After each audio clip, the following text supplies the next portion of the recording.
You are tuned in to a Fireside Chat with Zany Mystic. Join us now on another exciting metaphysical journey. Relax, tune in, drop out, and take a seat by the fire as we explore new realms and possibilities. This is Magenta Pixie. You can find me at magentapixie.weebly.com. But now, here is Zany Mystic and guest. Enjoy the show. Hello, everyone, and welcome back to a Fireside Chat with Zany Mystic. I am your host, Lance White. Today, I'm delighted to have the award-winning filmmaker, PATTY GREER, returning to the show. Patty's recent film, 2012, We're Already In It, won the prestigious 2009 EBE Award for Best Feature Film, UFO or Related, at the International UFO Congress Convention, a very discerning crowd. It was also premiered in Hollywood at the historic Grauman's Egyptian Theater for the opening night of the Feel Good Film Festival on August 7, 2009. The movie is getting rave reviews worldwide and opening eyes everywhere. Patty has been interviewed on numerous international radio talk shows and television. 2 of her movies have premiered at international film festivals. She is dedicated to helping humanity see the beauty of what is just within our reach, while facing the dual aspects of our current world with a positive attitude and potential solutions. Always hopeful, always optimistic, that's a promise from this filmmaker. She is presently working on a new movie geared toward children, Fairies and Elves in the New Paradigm. Beautiful ascension material for children of all ages. Her website, if you'd like to be looking at it and exploring it while we talk to Patty, is www.pattygreer.com. So let's welcome Patty to the show now. Hi, Patty. How are you? Wonderful. It's great to be here again, Lance. Thank you very much. Well, thank Twice. you. Yes. Well, I always love to have a wonderful guest back. And there's so much going on, and you're just the perfect person to chat with about it because I believe that the world is going through some major shifts right now, and today is November 7th. I'm going to date this show, so if it's archived, it'll be played later, and you'll be living in the past and the future if you follow me. But tomorrow, the 8th, I believe, is the beginning of the Mayan 6th night. So that probably is a nice way to segue into what's happening now or whatever you'd like to talk about. Well, I think that what you are underlyingly relating to is the rays of duality, which is happening now on the planet, and it is so in our face. And as a light worker, which I am dedicated to be one, and you are dedicated to be one, we place ourselves almost as acupuncture points on the planet.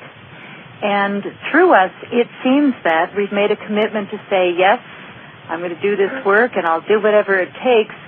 But because there's so much negativity being pushed to the surface now with the ascension that's happening, I think that a lot of us are having to transcend it.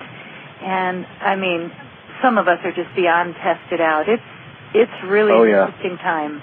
Oh, absolutely. I know for myself, I just recently, and I mentioned it in my last show last week, that all of my accounts, my Yahoo and Facebook and blog had been compromised by a hacker in London, and that they were asking all my friends and contacts for hundreds of dollars of money, claiming to be me stranded in London. And several people have sent in excess of $500. So this isn't funny business. This is what's happening. And then yesterday I read in the newspaper somebody went crazy here in a little tiny town in Northern California, in Gold Country, and drove his SUV through the Bank of America glass door 60 feet into the bank, didn't get any money, backed out of the bank, drove to another sporting goods store, couldn't open the register there, drove to the liquor store and parked next to a sheriff's vehicle. And, of course, he was followed and chased and stopped and arrested. But on that same day in the same town, a 19-year-old boy who was completely normal up until that moment at the dinner table just started choking his mother. And Then he started chasing his dad with a butcher knife and the pole saw, and I mean, it's almost comic if it wasn't so tragic. And, well, it is tragic, and it's affecting people that you said didn't have issues before. Right. I can't even talk about what I just lived through, and I it's like, I think the important thing now, because we are being tested, and there is an awful lot of deviant behavior that's happening on purpose, but we who know better and we who act with integrity at all times, every waking hour, even my dreams, I sleep well because I don't have guilt. I'm not planning something, behind somebody's back. But I think that we're being forced now to really use conscious choice with every breath we take.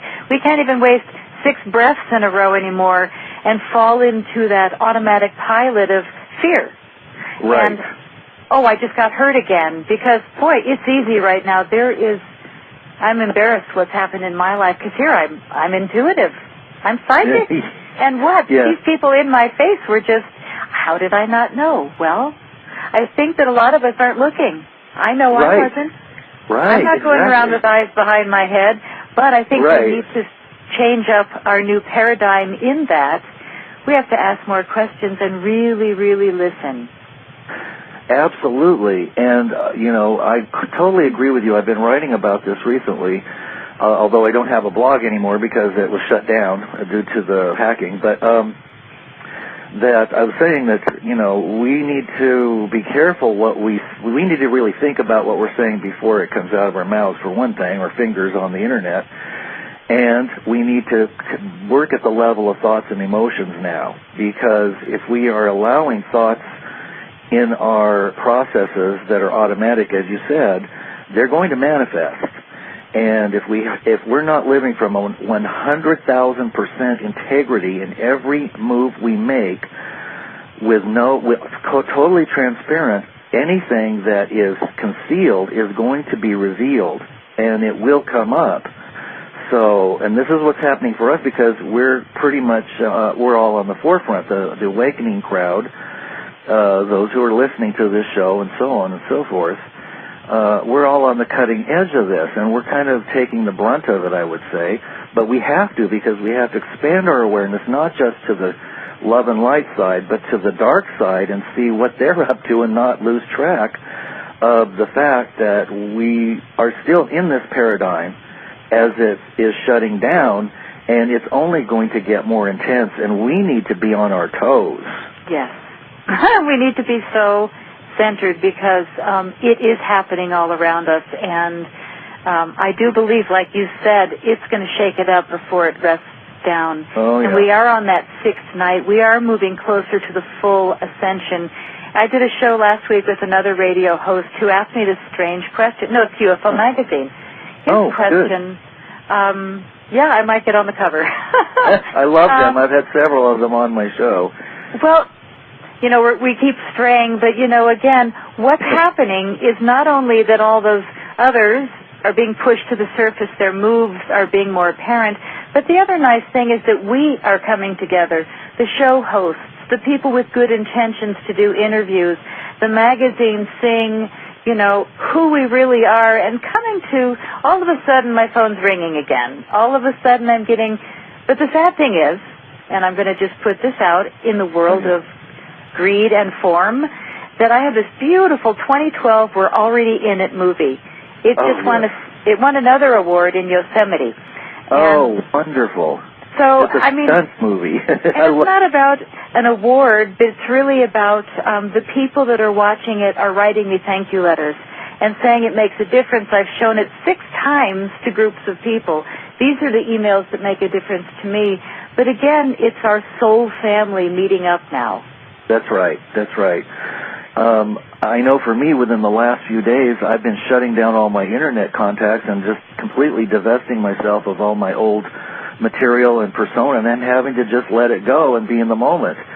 And fortunately, the radio show hasn't been compromised, and I've noticed that I'm on the phone now to friends and family and discovering new soul connections, yourself and Patricia Corey will be on next week. I know you know her, and she was in your film. And so I'm just thrilled that we're really coming together now, and we can't do this by ourselves. No. And I don't... Go ahead. As you're talking about the phone book, I rewrote mine a couple of years ago, and it was, 40 pages long. Now it's 3? And that's a real way to look at the way my life has shifted. I was talking to Patricia Corey yesterday. She's my closest friend on the planet right now. We talk like teenagers, although she is out in the world rattling cages, and I'm making movies showing crop circles. You know, and it's not like we're looking for trouble. It's that we are living the life of the true pioneers of the new paradigm. That's right. That's right. And she's got a great new book coming out, which you guys will talk about. And on the back, she mentions me as calling her the Indiana Jones of the new paradigm, you know, and destined to have a movie about this. But again, I like people that have dirty shoes and mud on their knees when I'm in the crop circle. Don't show me high heels. You know what I'm saying? You just got out of your little helicopter, you're making your nice postcards. Go on to your little store that sells your stuff. But for me, I interview the people that are downright dusty with me, and I'm a clean freak, but when it comes to the crop circles or the stone circles or the sacred sites, I walked my feet off. And my body felt the difference when I got back. My feet had a whole new issue I never even thought about. But everybody knew me as the girl in the green wellies. I had these darling green boots, and they knew me from across the field. And once in a while I'd hear yelled across acres of feet of wheat, "Where's the gal in the green wellies?" You know, it was kind of my nickname there. So I lived in them, these big rubber boots, which was great because it's pretty muddy in the crop circles when it's raining all summer long. So, okay, go ahead. Well, for those of us that don't know what it's like to be in a crop circle and probably never will, I don't think I'm going to be able to make it to England. But what is the sensation? I mean, as you walk through them, do you feel a shift of energy? Do you... is there a change in consciousness? Is there anything noticeable as you... I know you probably have laid in the center of them and just kind of closed your eyes and meditated. Are they as powerful as many people say they are? Well, you're asking a true crappie. I spent 9 weeks in the crop circles every day not this year, but the summer before, as well as this 5 weeks the summer before that. And the only You are tuned in to a Fireside Chat with Zany Mystic. Join us now on another exciting metaphysical journey. Relax, tune in, drop out, and take a seat by the fire as we explore new realms and possibilities. For the opening night of the Feel Good Film Festival on August 7th, 2009. The movie is getting rave reviews worldwide and opening eyes everywhere. Patty has been interviewed on numerous international radio talk shows. This is Magenta Pixie. You can find me at magentapixie.weebly.com. But now, here is Zany Mystic and guest. Enjoy the show. Hello, everyone, and welcome back to a Fireside Chat with Zany Mystic. I am your host, Lance White. Today, I'm delighted to have the award-winning filmmaker, Patty Greer, returning to the show. Patty's recent film, 2012, We're Already In It, won the prestigious 2009 EBE Award for Best Feature Film, UFO or Related, at the International UFO Congress Convention, a very discerning crowd. It was also premiered in Hollywood at the historic Grauman's Egyptian Theater